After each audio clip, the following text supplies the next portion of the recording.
Bagong geothermal power plant sa Albay, pigbukasana. Department of Energy nagtutubod na makakatabang ang kuryenteng mapoprodusir kaini sa Luzon Grid. Uyan report ni Rosie Nieva.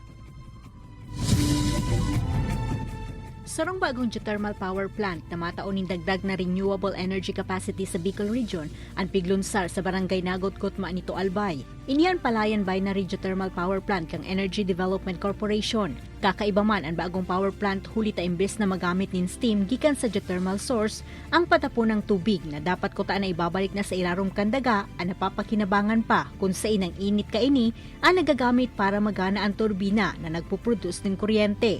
Long before yung wastage na yan, ang iba tinatapon lang. The technology ng EDC is FCR is a fluid collection reinjection system. We tend to return yung tubig na yon sa ilalim ng lupa. Sigun sa Department of Energy, dakulang bagay ang plantang ini sa National Renewable Energy Program kan EDC asin makakatabang man sa Luzon Grid. Nasa plant projects ng EDC, makakatulong yan sa Luzon kasi talagang medyo manipis tayo. Dumadaan tayo lalo na itong extreme summer, napakainit. Any capacity that will contribute in the grid, in any grid, Luzon, Visayas, and Mindanao, will greatly help us address yung ating power supply situation.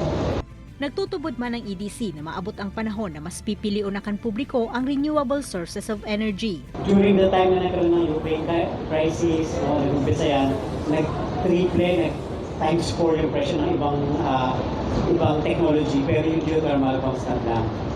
Aminado man ang EDC na dakula ang potensyal kan Albay kaya target nindang magpatindog pa nin dagdag na mga planta sa nasambitan ng probinsya. Ini si Rosie Nieva, Balitang Bicolandia.